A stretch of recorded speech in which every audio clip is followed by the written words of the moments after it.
I want to tell you about a new opportunity to watch Consuelo Mack Wealth Track before the program appears on public television.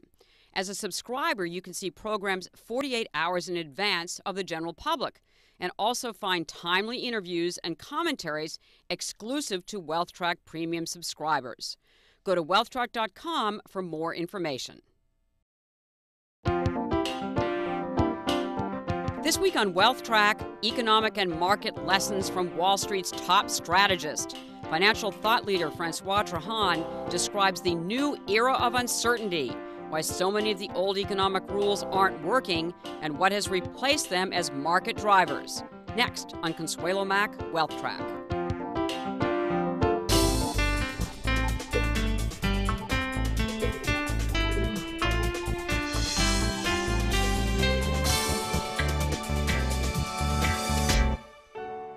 The company you keep is also the company we keep. Together, we help provide a lifetime of guaranteed income and investment solutions. Additional funding provided by Loomis Sales. Investors seeking exceptional opportunities globally. Research affiliates. An efficient index for an inefficient market. Wintergreen, your home for global value. And Rosalind P. Walter.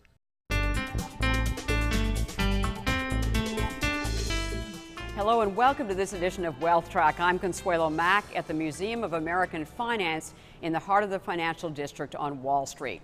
No matter where you look, there is mounting evidence that the global economy is slowing. Research boutique Wolf Trahan pointed out recently that most global leading economic indicators are in contraction territory already. There are a few exceptions, such as Norway, Denmark, and the Czech Republic, which are still showing signs of expansion. But leading indicators in economies such as India, Japan, Germany, and the U.S. appear close to contraction, and in countries ranging from Russia and China to France and Turkey to South Africa and Australia, they are there already. The slowdown is being reflected in world stock markets. As independent research firm Strategas reported recently, the trend has turned negative in 19 of the world's 20 major equity markets, including the U.S.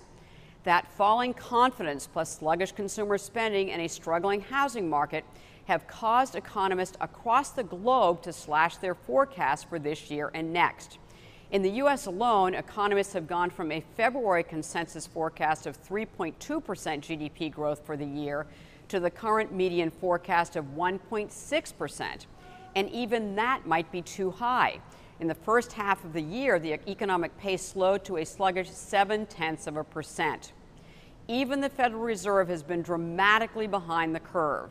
In February, the Fed upgraded its growth forecast for 2011 to a range of 3.4 to 3.9%. Needless to say, that is far above what it is forecasting now.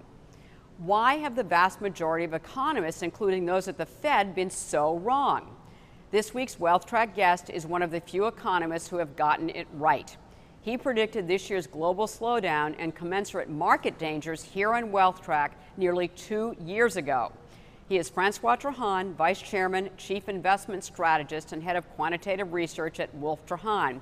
He has been ranked the Street's #1 portfolio strategist by institutional investors for the past 3 years.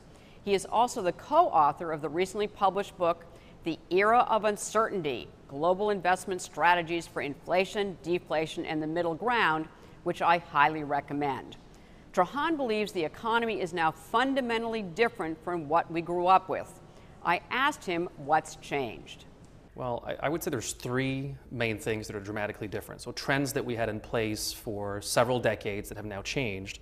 So we had consumers willing to lever, take on credit and debt for 70 years in the US, and since 2008 it's been the opposite.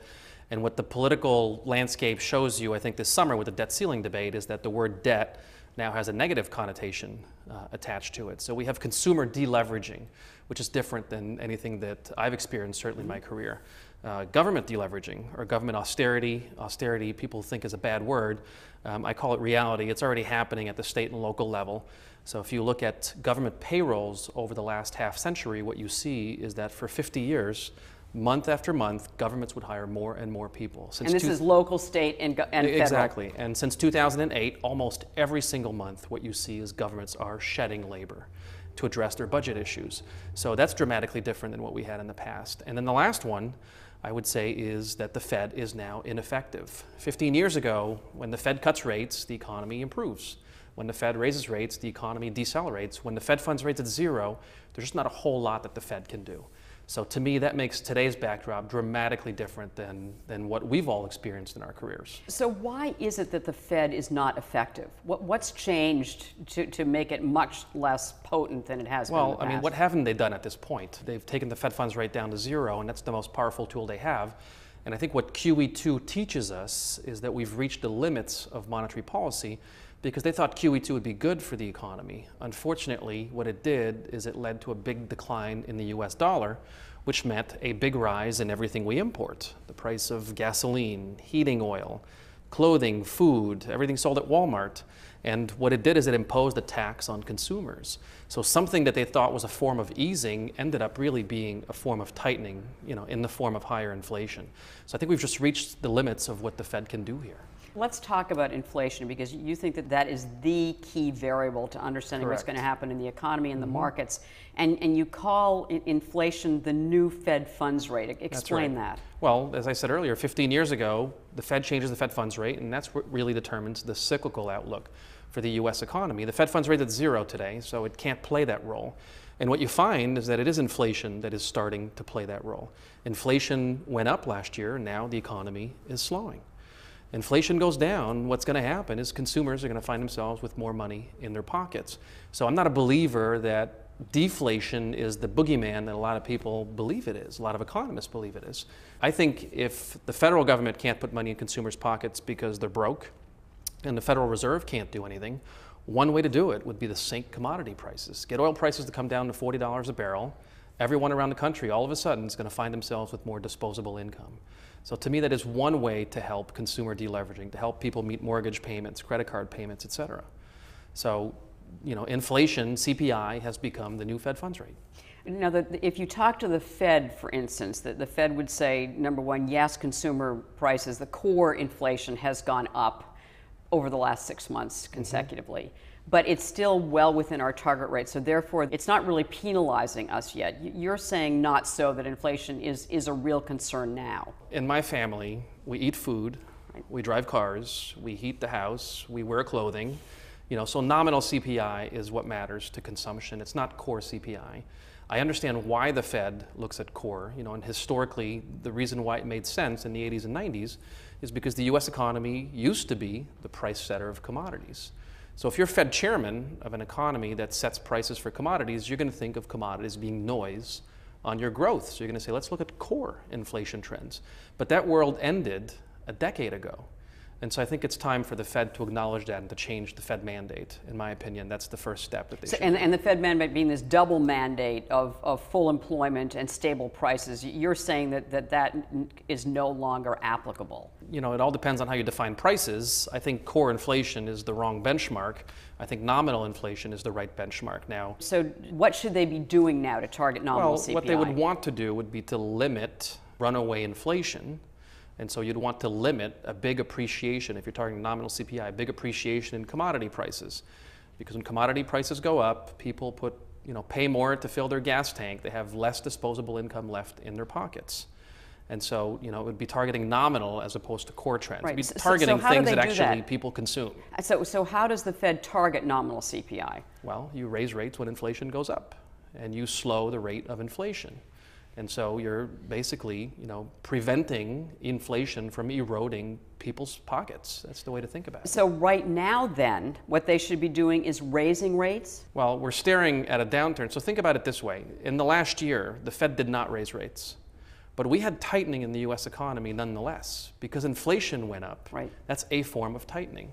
So whether you do it with short rates or you let the markets do it, it happened regardless. So you can do it proactively, or it can be out of your control. I mean, that's the choices for the Fed as I see it. The vast majority of your Wall Street peers completely missed the fact that this economy was going to slow as much as it has this year. And you were dead on as far as your forecasts and your predictions that in fact the economy was in more trouble than people realized and that it was going to slow. So you say that what we're witnessing is the death of traditional economics. What's dead about traditional economics? What are the most significant changes? What are your peers missing that you see so clearly? It's not just Wall Street. I mean, it's the Fed, it's the Congressional Budget Office, it's everybody who's been trained in economics. When you're trained in economics, you're trained to look at tools that have worked over a long period of time. Right. Post-World War II. Post-World War II. Right. So slope of the yield curve, post-World War II, is a fantastic predictor of the economy. Except when short rates go to zero, what you find studying Japan is that the slope of the yield curve loses its predictive abilities. So a pretty good example, the slope of the yield curve in Japan has been steep for 20 years, and the Japanese economy has been horrible. And when we talk about the slope of the yield curve, we're talking about what interest rates are from Treasury bills, for instance, up to 30-year bonds. Correct. So the short end to the long end. Right. And when official rates go to zero, because it's basically the short end that tends to dictate the slope of the yield curve, what you find is it's just not helpful at forecasting GDP any longer. So economists, I'm a trained economist, we've all been taught to look at the slope of the yield curve, and it served us well. It worked very well for a long period of time. In today's world, it just does not work. So the message you're getting today from the slope of the yield curve is it's still steep. The economy should be great. Unfortunately, it is not. All right, so we throw that out of our toolkit. Well, one thing that we found is that you can restore its effectiveness. When the Fed takes the Fed funds rate down to zero, or the BOJ does the same with official rates in Japan, the slope of the yield curve becomes meaningless. But you can restore its efficacy by doing one thing. Instead of using short rates, replace that with inflation. So if you replace that with inflation in the US, your short end is no longer zero, it is now 3.6. Your long end, you look at the 10-year Treasury bond yield, is now 2. So it's inverted. It's inverted. So the economy is going into a slowdown, a downturn, possibly a recession.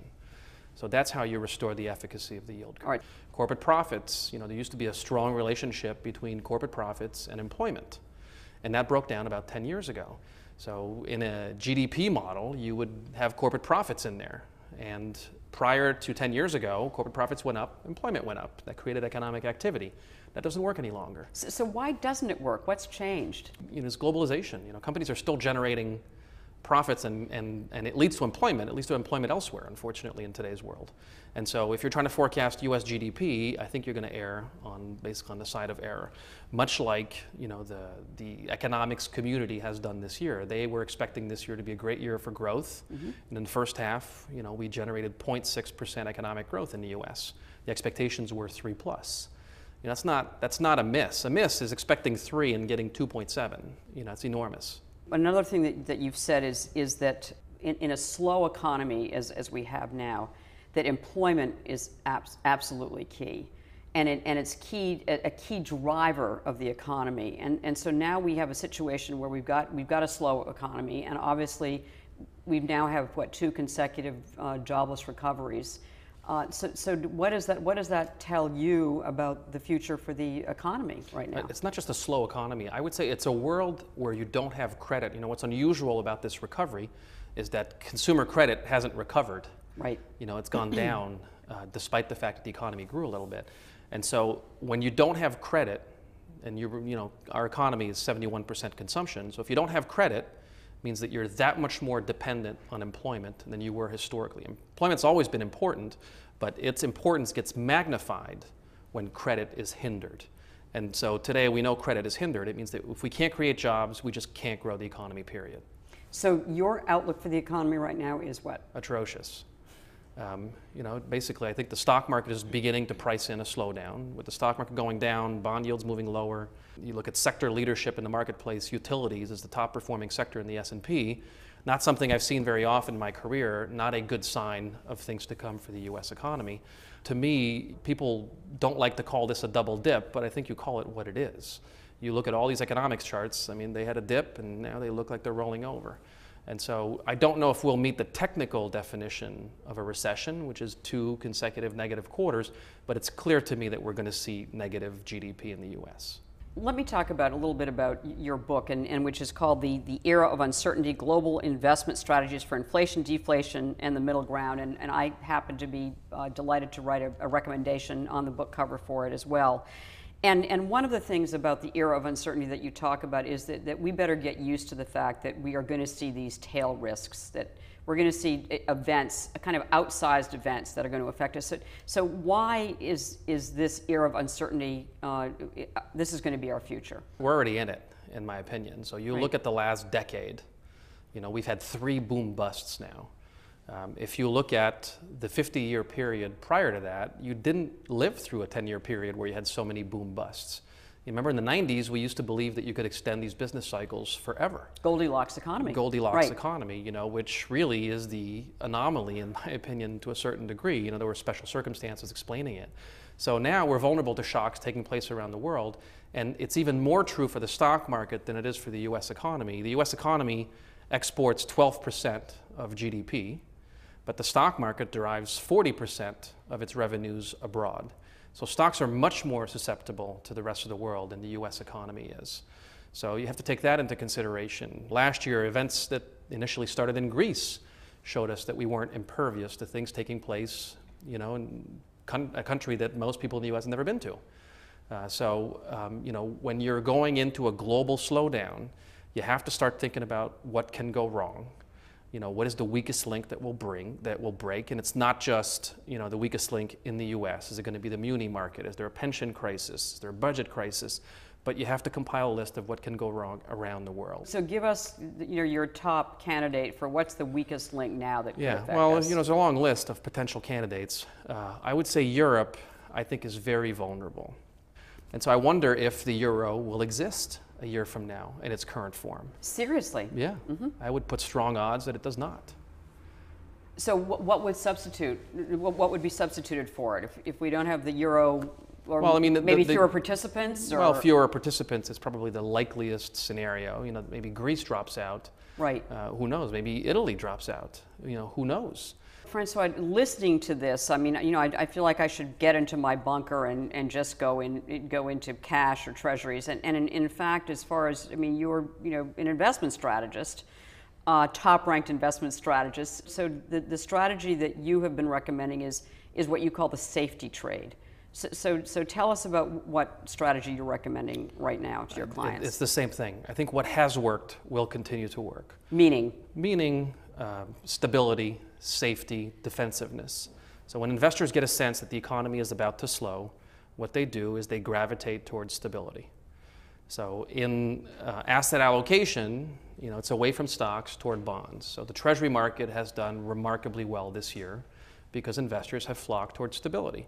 At the sector level, I talked earlier about the utilities sector being the top performing sector in the S&P.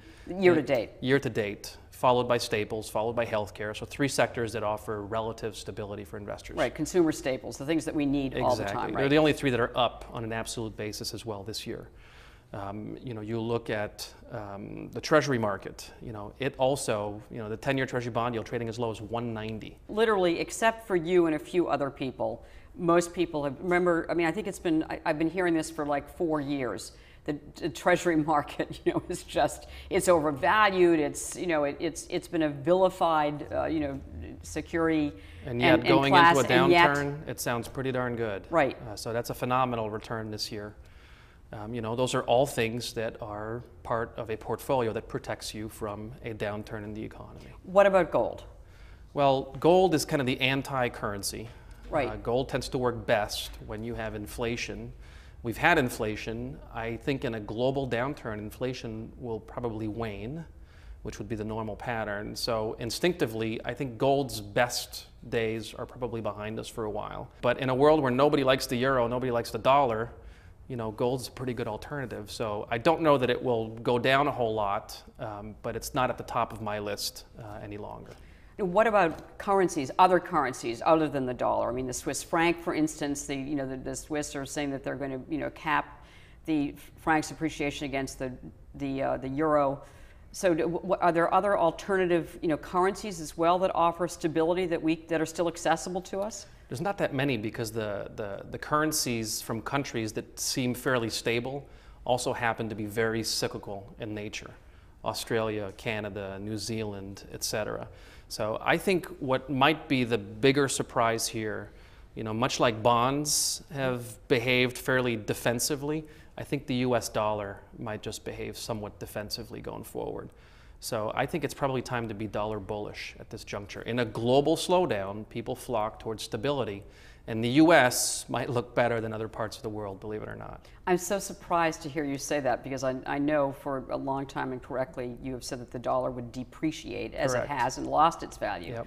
But now, again, in times of trouble, it's still... In times of stress, I think it is still, when we've seen this in big down days in the stock market recently, what you've seen is the dollar has appreciated. And what that says to me is that a lot of investors still view it as a relatively safe asset. Same thing as treasuries. Might not last forever. I think in 2011 it will work. So let's talk about 2012, because one of the things, again, listening to you, instead of me thinking that I should just be all in safe assets, that what this is setting us up for, this slowdown in the global economy, is setting us up for a recovery. So why are you more optimistic about 2012 than you were about this year? Because we had tightening, going into this year. Central banks around the world were tightening policy, and in the US we had tightening in the form of higher inflation. So we've seen Brazil now cut rates, and it's one central bank, but it's central bank from a pretty big country, and I think you're going to see a lot more going forward. So I think you're going to start to see the beginning of an easing cycle around the world. And in the US, I suspect we will get easing in the form of lower inflation, stronger dollar. Will bring about lower commodity prices, put money in consumers' pockets, and I think all that, sets the stage for a better economy. It might not be a great one, but stocks are priced at the margin. And so when I say 2012 will be a better year than 2011, 2011 might not be a good year at all. So the bar is going to be pretty low, but I would say right now the early evidence for me looks pretty good on 2012. If you get CPI to come down in the US, you get central banks around the world to cut rates, you're going to be putting stimulus into the system, and I think what you will have next year is an economic recovery. That starts later in the year, but something that stocks hopefully begin to discount earlier in the year. Right, so stocks do tend to discount things earlier in the year. So when do you start, making that sector rotation into more cyclical investments? You do it when leading indicators of the economy find the footing. So right now they're all falling, pretty significantly. So when you feel like that turning point is upon us, that is the time to move more aggressively into equities, but into the cyclical sectors of the market, the financials, the technology, those types of stocks that have lagged this year. And that will be the time, I think, to sell your treasuries finally, and to again consider more cyclical currencies around the world. Between now and then, I think it's going to be pretty painful, unfortunately. Financials. We've talked to a well-known money manager who has bet very heavily on financials. Would you touch them right now? I mean, do you mind being early, or do you think it's like way too early to be in financial stocks at this I think point? it is still too early to be in financial stocks. So worst performing sector year to date, down 24, 25%, something like that. What I'm concerned with is that the worst part of every cycle is often the last part of every cycle. And so I don't think there is a fourth quarter rally coming this year. I'm worried that it might be a fourth quarter meltdown, to be quite honest. And so financials, they've come down a lot, but they're very cyclical. And they are stocks that are associated with a lot of the ills that we have in this country. And so I believe it is still too early. I think that's a 2012 story. The one investment for a long-term diversified portfolio that all of us should own some of, and I will say in the past you made a very good commodity call, where commodities were a very good asset to buy, and also energy was another asset that you recommended. So what would you? Yeah, I still like that story long term. In the long term, yes, I believe the emerging market consumer story. But we're talking about something that's going to last 10, 20 years. The problem is that we're in this boom bust type of environment, and it's difficult to think that way. So in my opinion, if you're trying to protect your portfolio, and you're trying to think about what's going to happen in the next 6 months or so, I would say stick with treasuries.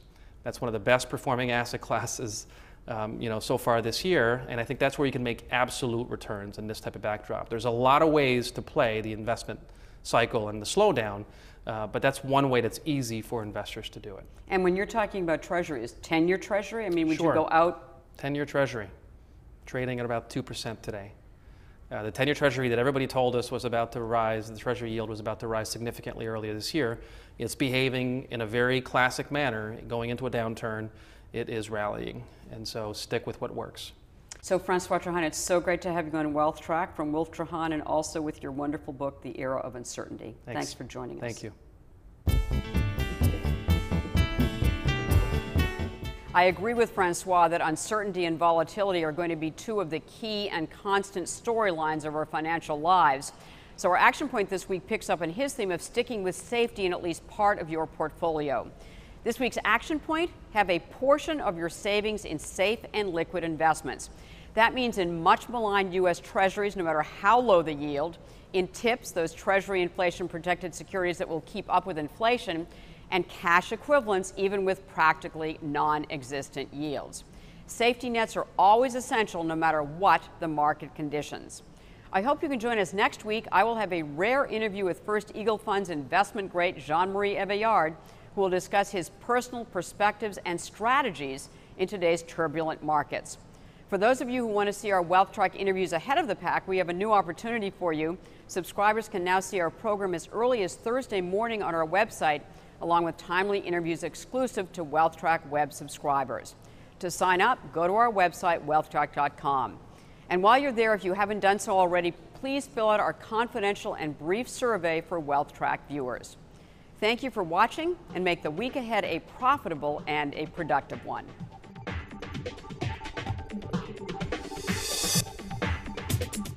Additional funding provided by Loomis Sales. Investors seeking exceptional opportunities globally. Research affiliates. An efficient index for an inefficient market. Wintergreen, your home for global value. And Rosalind P. Walter.